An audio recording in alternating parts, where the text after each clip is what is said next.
할렐루야. 우리 옆에 계신 분하고 한번 같이 인사하겠습니다. 잘 오셨습니다. 인사하겠습니다. 다시 한번 인사하겠습니다. 우리 끝까지 완주합시다. 마지막으로 한 번 더 인사합니다. 우리 매일매일 이렇게 삽시다. 아멘. 우리 어제 오늘 정말 기적 같은 새벽 이 시간을 보내고 있습니다. 특별히 우리 오늘 특송해 주신 6.5 여선교회 너무 감사합니다. 우리로 하여금 그냥 잠이 확 깨도록 너무 감사드리고요. 그리고 또 예배 마치고 축도 마치고 나서 그냥 가지 마시고, 여러분 오늘 가장 중요한 것은 이 말씀을 붙들고 말씀을 품고 기도로 나아가는 거죠. 기도로. 그래서 축도 마치고 우리가 습관적으로 약간 이렇게 우르르 나가는 경향이 좀 있어요. 그러지 마시고 주일 예배처럼 그렇게 하지 마시고 기도 꼭 집중해서 하실 수 있길 바라고요. 또 기도 충분히 하신 다음에 오늘은 오여선교회가 빵을 준비해 주셨습니다. 그래서 친교실에서 빵을 드시면서 교제해 주시면 감사하겠고요. 그리고 내일부터는 국물도 없고 빵도 없고 오로지 말씀 그리고 기도 밖에 없습니다. 그래서 온전히 더 주님 앞으로 나아갈 수 있는 그런 우리 특별 새벽 부흥회 될 줄로 믿습니다. 우리 인간의 가장 심각한 문제가 무엇인가? 요나가 보여줘요. 여호와의 얼굴을 피하여 이렇게 됐어요.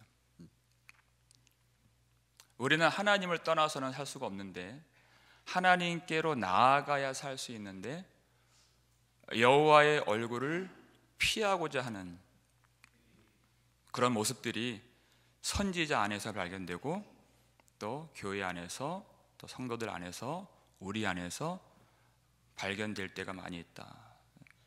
생명이신 하나님을 등지고서 떠나려고 하는 그것이 우리의 문제죠. 내가 문제라고 생각하는 것, 그것은 너무나도 작은 것이에요. 문제는 하나님을 떠나려고 하는 것이에요. 요즘 경기가 어떻다? 어떤 내 인생에 어떤 문제가 있다? 그것은 너무나도 작은 것이에요. 하나님을 떠나려고 하는 것.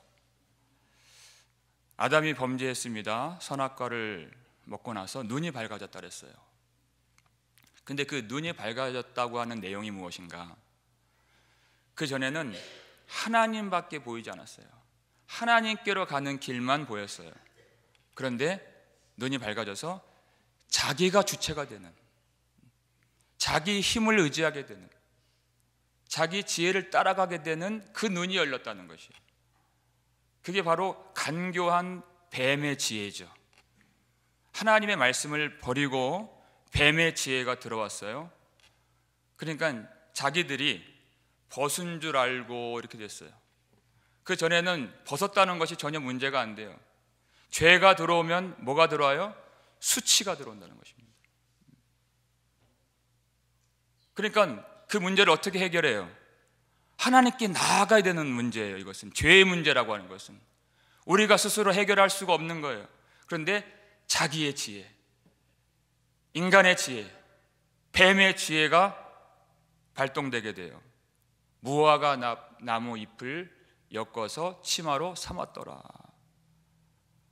여러분, 이것이 해결책이 되겠습니까? 무화과 나무 잎을 엮어서 치마로 삼았더라. 하나님께로 나아가야 될 문제인데 자기 지혜가 보이고 앞서게 되는 것이에요. 그때 동산에 거니시는 여호와의 소리가 들렸다 그랬어요. 하나님의 임재의 소리를 감지했어요. 그랬더니 아담과 그의 아내가 어떻게 했다 그랬습니까? 여호와의 낯을 피하여 동산 나무 뒤에 숨은지라. 여러분, 범죄한 사람은 하나님을 피하게 되어 있어요. 오히려 하나님께 나아가야 인생의 모든 문제를 풀 수 있는 진리를 얻을 수 있고, 우리 모든 죄의 문제, 그 죄사함 받을 수 있는 용서가 하나님께만 있는데, 범죄한 사람들은 하나님을 피하고자 하는 마음이 있어요.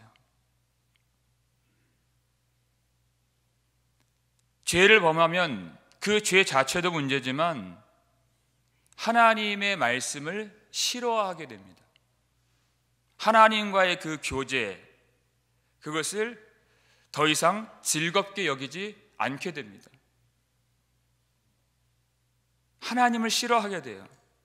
하나님과 관련된 모든 것들을 다 거북하게 생각하는, 그것이 죄가 하는 일이에요. 여호와의 낯을 피하게 되는 것이에요. 그런데 문제는 뭐냐면, 여호와의 얼굴을 피할 수가 있는가 하는 것이에요. 이게 정말 가능한 일인가? 요나가 욥바로 내려갔다가 다시스로 가려고 배를 타는 장면인데, 거기로 가면 정말 여호와의 얼굴을 피할 수가 있는 것인가? 맞습니까, 여러분? 그럴 수가 없는 거죠. 고대 근동의 사람들의 생각이 뭐냐면, 모든 민족이나 나라가 각각의 신들이 있어서, 그들의 생각이에요.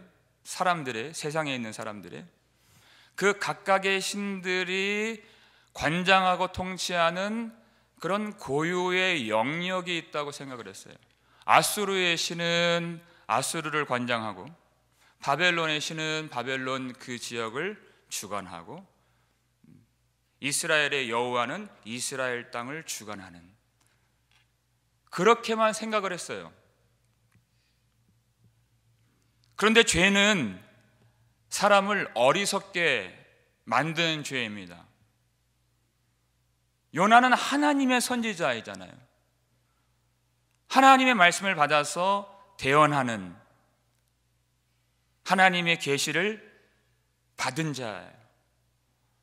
그런데 죄가 그를 어둡게 해서 마치 세상 사람들이 그렇게 생각하는 것처럼 그 자리를, 이스라엘 땅을 벗어나면, 그리고 최대한 멀리 가면 하나님의 통치가 없는 줄로 알았고, 하나님의 말씀을 더 이상 듣지 않아도 된다고 생각을 하는 것이에요. 너무나도 어리석은 생각이죠. 어디로 가면 하나님이 없는 그곳을 만날 수가 있겠습니까? 시편 139편 9절 10절 말씀인데요, 읽겠습니다. 내가 새벽 날개를 치며 바다 끝에 가서 거주할지라도 거기서도 주의 손이 나를 인도하시며 주의 오른손이 나를 붙드시리다. 아멘. 내가 주의 영을 떠나 어디로 가며 어디로 피하리까 그랬어요. 내가 하늘에 올라갈지라도 여호와께서 거기 계시며, 스올에 내려가 내 자리를 펼지라도 여호와께서 거기 계시나이다. 새벽 날개를 치며 바다 끝에 가서 거주할지라도 거기서도 주의 손이 나를 인도하시며 주의 오른손이 나를 붙드시리이다. 어디에나 계신 하나님이에요. 여기 오렌지 카운티에 있을 때는 집 교회 아주 성실하게 신앙생활을 해요. 간만에 이제 딱 한국에 간, 거기서는 뭐 보는 사람도 없고 뭐 아는 사람도 없으니까 어디 뭐 음침한 그런, 한국엔 그런 데가 많잖아요. 유흥가를 배회하고 떠돌아다니고 내 직분 다 잊어버리고, 그렇게 하시는 분 안 계시죠? 거기서도 하나님이 계시기 때문에 사람이 보나 보지 아니하나 하나님은 항상 보시고, 우리가 하나님의 통치를 떠나서 살 수 있는 곳은 없다라는 것입니다. 언제나 하나님은 계세요. 어디에나 계세요. 그런데 요나가 여호와의 낯을 피하고자 하는 그 중요한 목적이 무엇인가?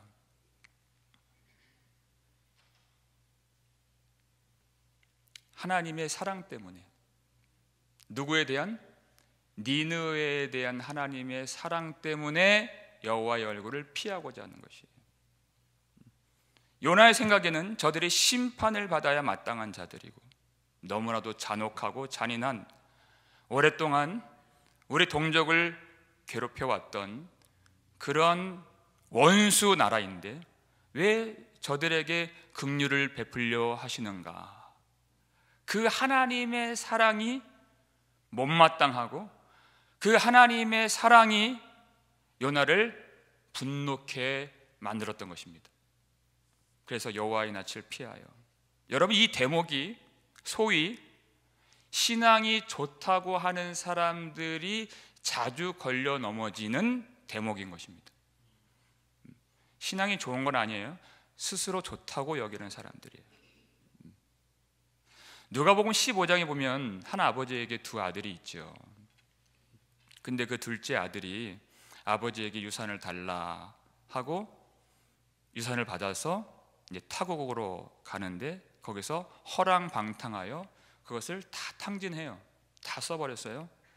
그때 아버지가 생각나는데 그냥 갈 수는 없고 아버지의 품꾼으로 써주시기만을 바라면서, 일꾼 중에 하나로 봐주시기만을 바라면서 아버지의 집으로 돌아가는데 아버지가 멀리서 그를 보고 달려가서 그를 끌어안고 입을 맞추고 잔치를 열어주죠. 살찐 송아지를 잡아줘요. 탕자의 비유입니다. 근데 이 탕자의 비유는 여기서 이야기가 끝나는 것이 아닙니다. 진짜 중요한 이야기는 이제부터 시작이에요. 그 형이 첫째 아들이죠. 아버지의 밭에서 일하다가 돌아와서 보는데 풍악이 울려요. 잔치가 벌어졌어요. 그랬더니 종에게 묻습니다. 무슨 일이냐? 당신의 동생이 돌아오매 당신의 아버지가 그를 맞아들임으로 인하여 살찐 송아지를 잡았나이다 라고 들었을 때 이 형이 어떻게 반응합니까? 그 첫째 아들이 노하여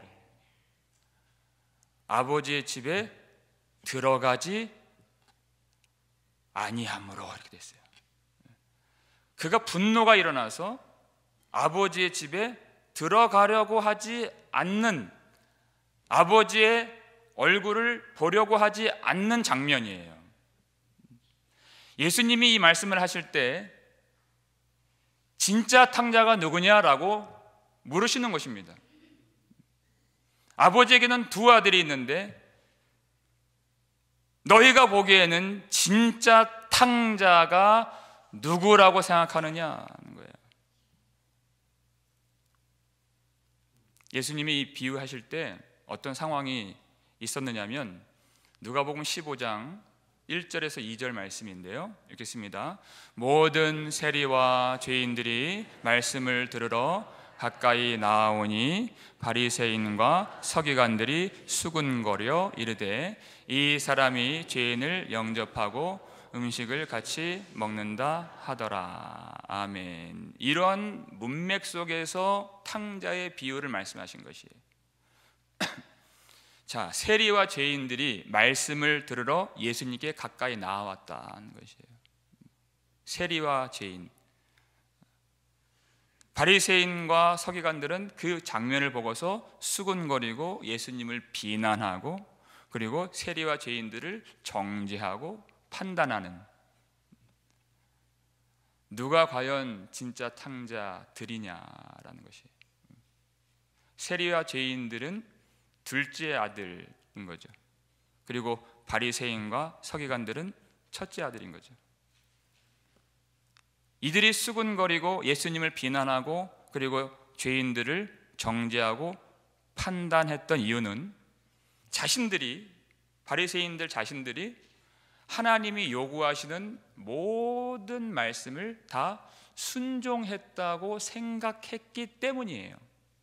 그래서 탕자의 비유를 보면 그 형이 뭐라고 말을 하냐면 내가 여러 해 동안 아버지를 섬겨 명을 어긴 적이 없거늘, 이렇게 얘기를 하죠. 나는 아버지가 원하시는 것을 다 순종했습니다 라고 했어요. 그래서 아버지의 마음이 보이질 않는 것입니다. 아버지가 왜 그 아들을 받아줬는지, 왜 잔치를 벌여줬는지, 왜 기뻐하는지 아버지의 마음이 보이지 않아요. 왜요? 자기 속에 있는 자기 의만 바라보고 있기 때문에 아버지의 마음이 보이질 않는 것이에요. 나는 명을 어긴 적이 없거늘, 그것밖에 안 보이는 거예요. 자기 의만을 붙들고 있기 때문에 누가 진짜 탕자냐 하는 거예요. 아버지의 은혜를 몰라요. 왜? 자기가 잘했기 때문에, 자기가 순종하고 자기가 명을 어긴 적이 없기 때문에. 그러니까 아버지를 볼 때는 항상 불평이요, 다른 사람 볼 때는 항상 판단이고 정죄요, 그리고 자기 속에는 피해의식이 가득한. 왜 그래요? 자기 죄를 깨닫지 못하기 때문이에요. 왜 하나님 니느웨 같은 자들을 불쌍히 여기려 하시나이까? 라는 거예요. 요나는 무엇을 몰라요? 아버지에게는 두 아들이 있는데 첫째 아들과 둘째 아들이 똑같이 탕자인 것을 모른다는 것입니다. 이스라엘도 하나님의 아들이고 니느웨도 하나님의 형상으로 창조된 하나님의 아들인 것을 모른다는 거예요. 그리고 이스라엘도 탕자고 니느웨도 탕자라는 사실을 모른다는 거예요. 내가 니느웨와 같다는 사실을 전혀 몰라요. 나는 아버지 집에서 이렇게 예배하고 여러 해 동안 아버지 섬기고 명을 어긴 것이 없는데 라는 것이죠. 이것이 교회 안에 있는 가장 심각한 문제예요. 아버지를 몰라요. 여러분, 그렇기 때문에 자기 죄를 깨닫는 것은 너무나도 중요한 일인 것입니다. 하나님의 은혜를 아는 길이 그것밖에 없기 때문이에요. 자기 죄를 깨닫지 못하면 아버지께 대해서는 항상 불평해요. 교회 안에서는 항상 판단과 정죄가 가득하게 되고 하나 되지 못하는, 하나님의 은혜를 알지 못하는, 하나님의 은혜를 구하지 않는, 그저 자기 의만을 바라보고 내세우는, 그래서 여호와의 얼굴을 피하게 되는 것입니다. 여기서 여호와의 얼굴이라고 하는 그것이 뭐냐? 여러분, 민수기 6장 24절을 보게 되면 여호와께서 그의 얼굴을 내게로 향하여 드사 은혜 베푸시기를 원하며, 축복이죠. 하나님이 얼굴을 향하신다는 것은 은혜를 베푸신다라는 뜻이에요. 그러니까 여호와의 얼굴을 피한다는 것은 하나님의 은혜를 피한다는 뜻이에요. 하나님의 은혜로부터 도망치고자 하는 요나인 거죠. 하나님의 은혜가 기쁘지 않아요. 이해가 되세요? 하나님의 은혜가 전혀 기쁘지 않은 거예요. 근데 사실은 우리가 다 그러했습니다. 전에 나는 하나님의 은혜가 싫었습니다. 이게 설교 제목이에요. 왜 은혜가 싫었는가? 하나님의 은혜라고 하는 것은 나의 죄를 인정해야 되는 문제이기 때문에 그래요. 우리가 은혜를 좋아했다고요? 아니요. 우리는 전혀 은혜를 좋아하지 않았어요. 하나님의 은혜를 받기보다는 내 의의를 드러내기를 좋아했죠. 이게 교회 문제예요. 내 가치, 내 능력, 내 지혜, 내 행함, 이런 것들이 더 드러나기를 원했지, 하나님의 은혜를 구하려고 우리 스스로 온 것이 아닙니다. 하나님이 우리를 강권적으로 역사해 주셔서 여기 우리가 있는 거지, 하나님의 은혜를 우리가 구하려고 온 거 아니에요. 우리는 교회 안에서도 많은 순간 그렇게 살았습니다. 하나님의 은혜를 인정한다는 것은 내가 아무것도 할 수 없다는 것을 인정하는 사람만이 은혜를 구할 수 있는 거예요. 이게 될까요? 정말 내가 아무것도 할 수 없고 아무것도 아닙니다 라고 할 수 있나요? 이런 사람만이 하나님의 은혜를 구하는 거예요.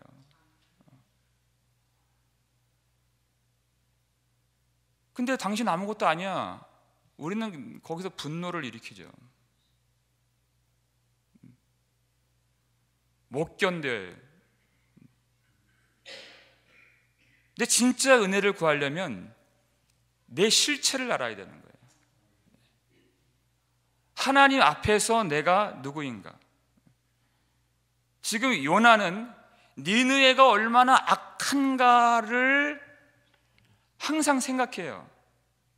그러니까 자신이 어떻게 하나님의 백성이 되었고 자신에게 어떻게 하나님의 은혜가 임하게 되었는지를 항상 놓치는 것입니다.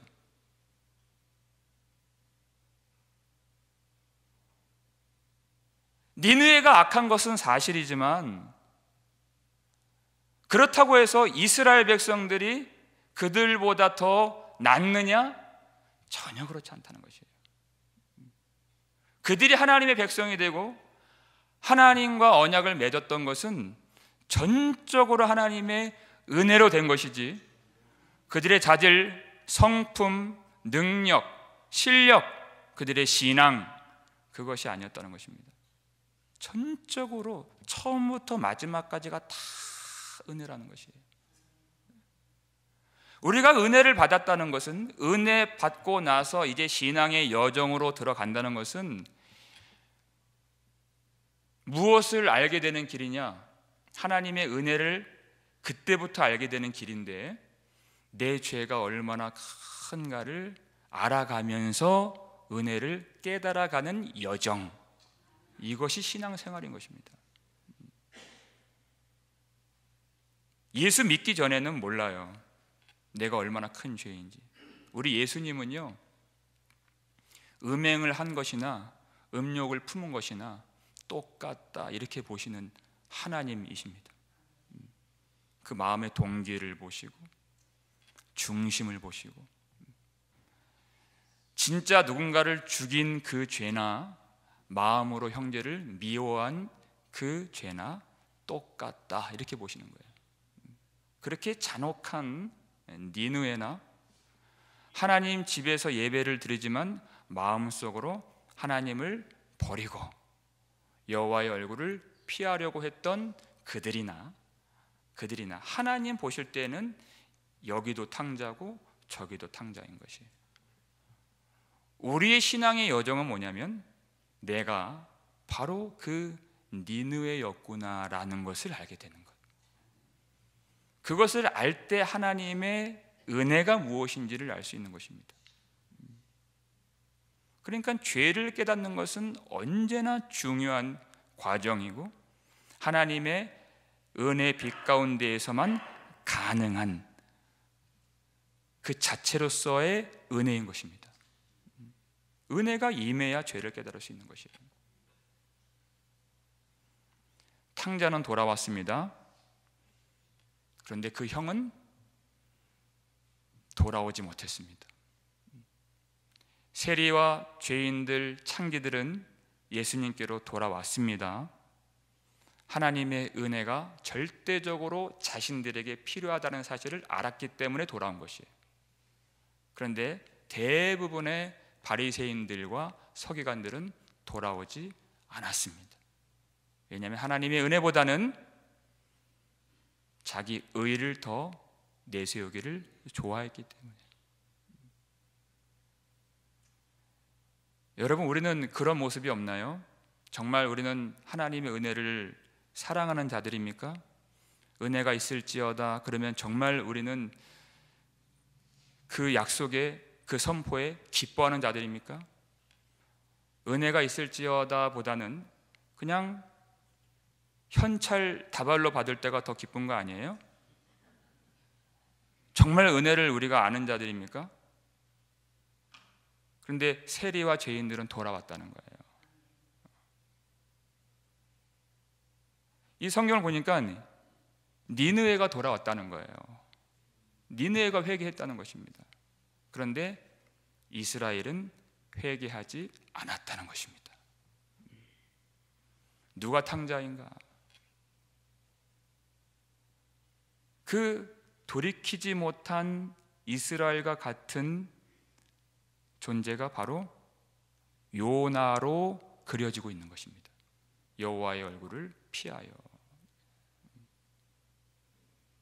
최대한 멀리, 그리고 정반대로 도망가려고 하죠.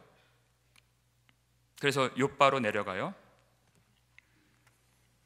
그런데 성경을 보니까 마침 이렇게 되죠. 마침, 아주 중요한 단어예요. 다시스로 가는 배를 만난지라 이렇게 되어 있죠. 자기가 다시스로 가려고 했는데 때마침 다시스로 가는 배를 만났다는 거예요. 여러분, 생각지도 않게 일이 술술 풀리고 있는 거예요. 지금 살다 보면 일들이 척척 풀리는 그런 때가 있죠.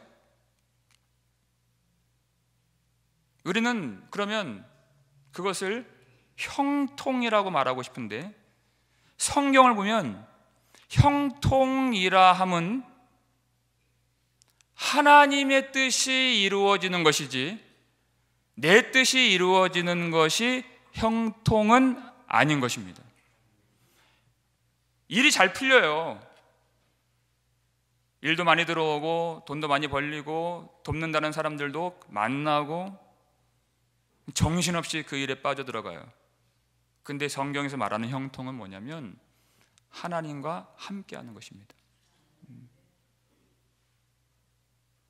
여호와께서 요셉과 함께 하심으로 형통한 자가 되어, 이렇게 돼 있잖아요. 그러니까 내 길이 열렸어요. 여러분, 내 길이 열렸다고 해서 그것이 하나님의 뜻인가? 그렇게만 생각할 수가 없다는 것입니다.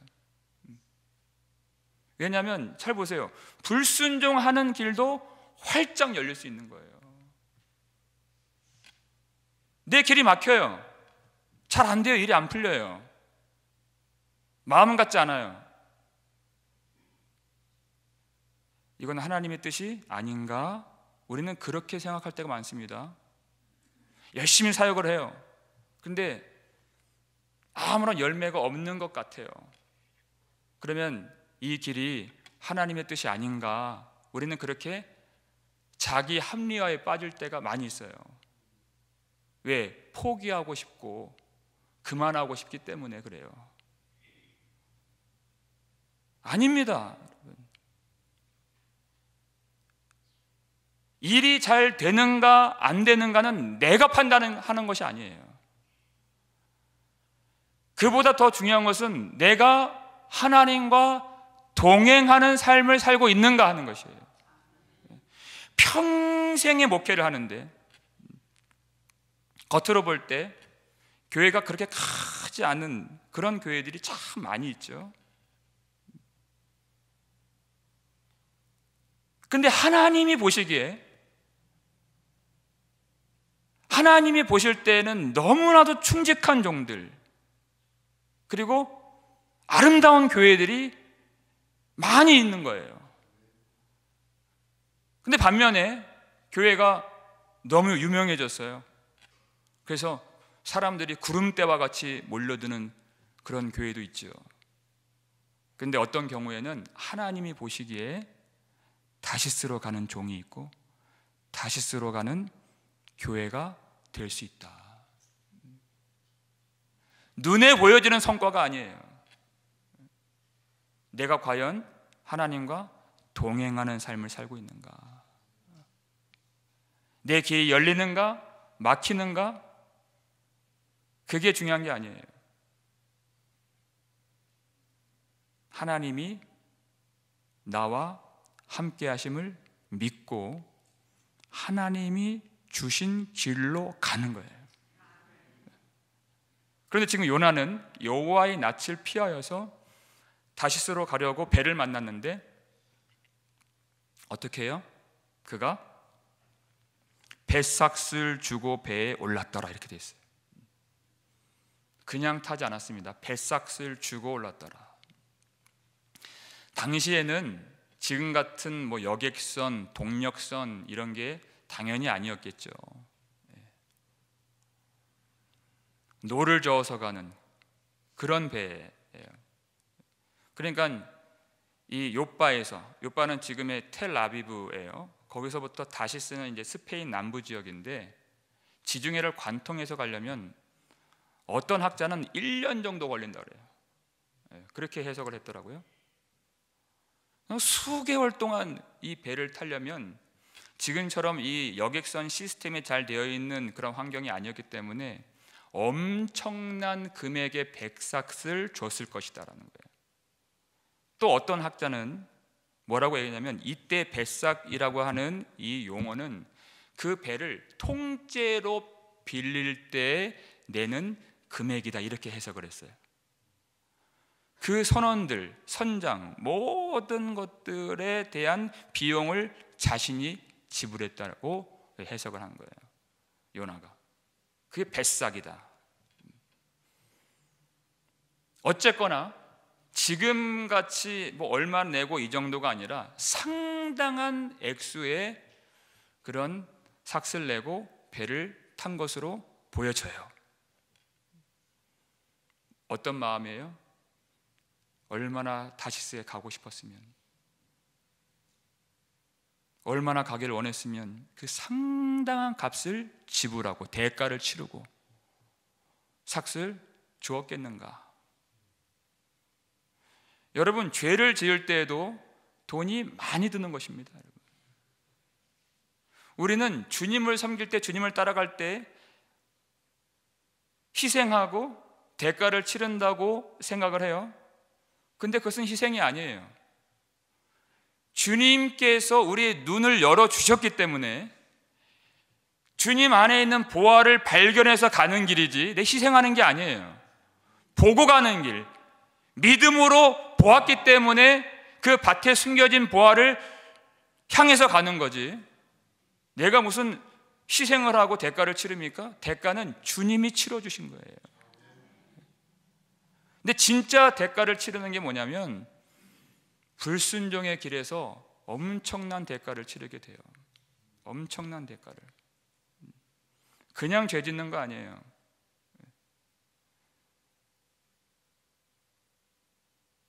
엄청난 값을 지불해야 된다는 것입니다. 그런데 우리가 주님을 따를 때 무엇인가 드릴 수 있다면 그 자체가 은혜인데, 근데 그 모든 것은 다 하나님이 갚아주세요.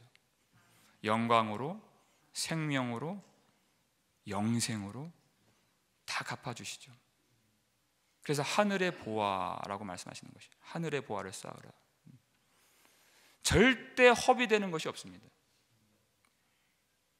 믿으십니까, 여러분?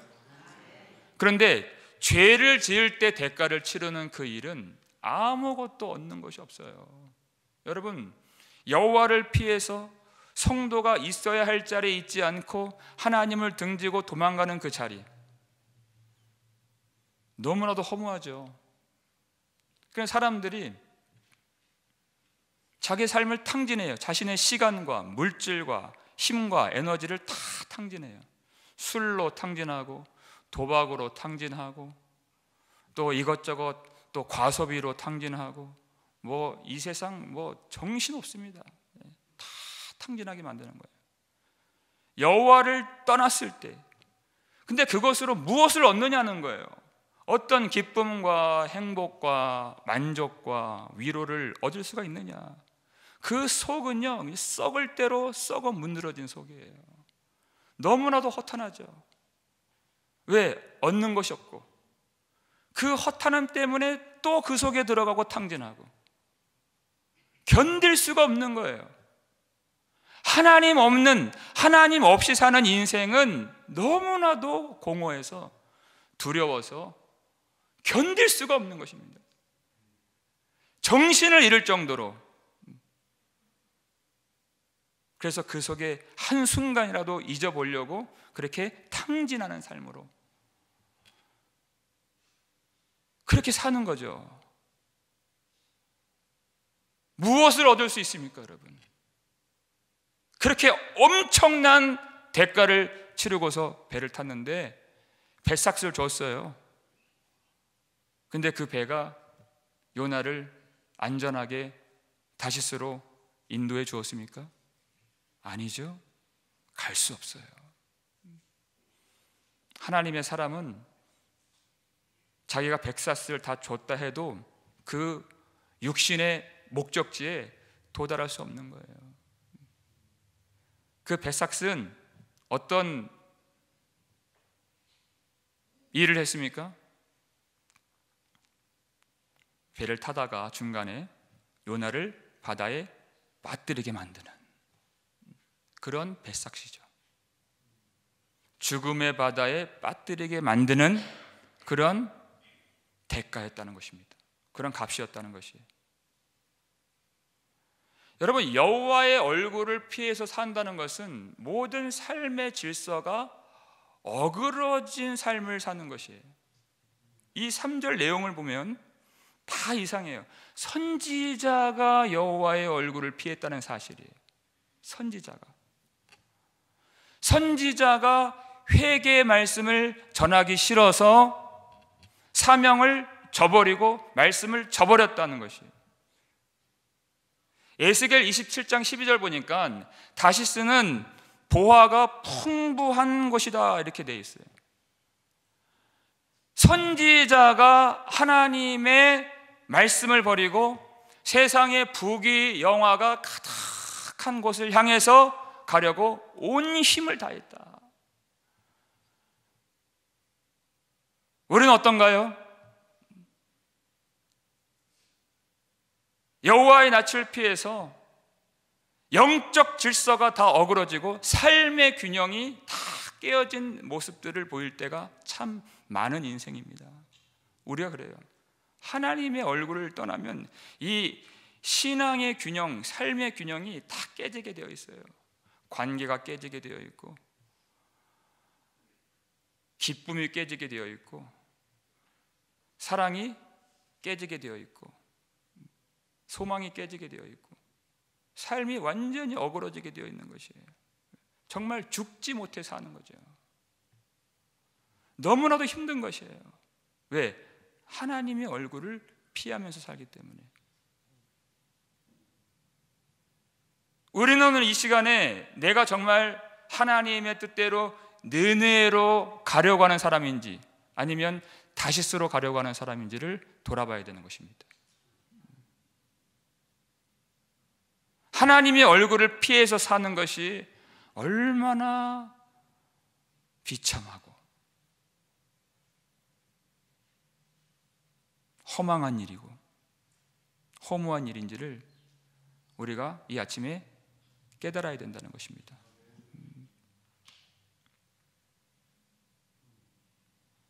하나님의 은혜를 알아야 된다는 것이에요.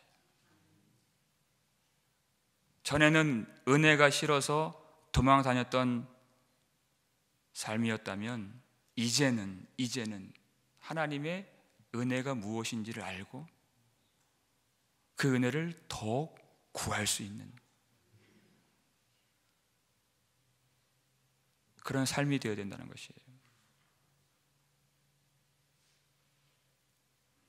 여러분, 언제 그렇게 은혜를 알게 됩니까?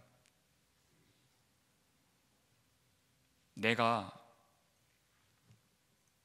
니느웨와 같다는 사실을 알 때, 내가 니느웨와 같고 세리와 죄인과 같다는 사실을 알기 전까지는 하나님의 은혜를 사랑할 수가 없어요. 내가 세리의 자리, 죄인의 자리로 내려와야 되는 것이에요. 그래야 하나님의 은혜가 무엇인지 알 수 있는 것이죠. 우리의 죄라고 하는 것은 잘 보십시오. 하나님이 하나님의 아들의 생명을 값으로 치르게 하신, 예수님의 피를 값으로 치르게 하실 정도의 큰 죄라는 것을 알아야 된다는 것입니다. 십자가라고 하는 것이 니느웨 사람들에게만 필요한 것이 아니라 하나님의 성전에서 날마다 예배를 드렸던 그 이스라엘 백성들에게도 예수 십자가는 반드시 필요했던 십자가였습니다. 우리 모두에게 필요한 십자가죠. 그렇기 때문에 내가 니느웨와 다르지 않다, 똑같다라는 것입니다. 그 사실을 알기 전까지는 우리가 하나님의 은혜를 사랑할 수가 없는 것입니다. 오늘 이 아침에 하나님의 성령의 빛 가운데에서 우리가 어떠한 은혜를 받게 되었는지, 우리 예수님 십자가를 붙들고 우리 회개하며 나아갈 때 교만함과 자기 의를 주장하고자 하는 모든 탐심과 모든 정욕들이 십자가에 못 박혀서 예수 십자가 피로써 값주고 사신 놀라운 하나님의 은혜와 영광이 우리 가운데 다시 부어질 수 있기를 주님의 이름으로 축원합니다. 은혜 받은 자는 그 은혜를 알게 돼요. 은혜 받은 자는 그 은혜를 더욱 사모하게 되어 있습니다. 전에는 그 은혜가 싫었지만, 내 가치, 내 공로, 내 의를 주장하기를 원했지만, 예수 십자가를 통하여 하나님의 은혜 받은 자들은 하나님의 은혜만 자랑하게 되어 있습니다. 오늘 이 아침에 우리 죄를 진정으로 하나님 깨닫게 해주셔서 예수 십자가만을 의지하고 나를 위해 대신 죽으신 그 사랑만을 의지하고 나를 위해 피 흘려주신 예수님의 은혜만 노래하고 찬양할 수 있는 참 하나님 백성 되실 수 있기를 주님의 이름으로 축원합니다.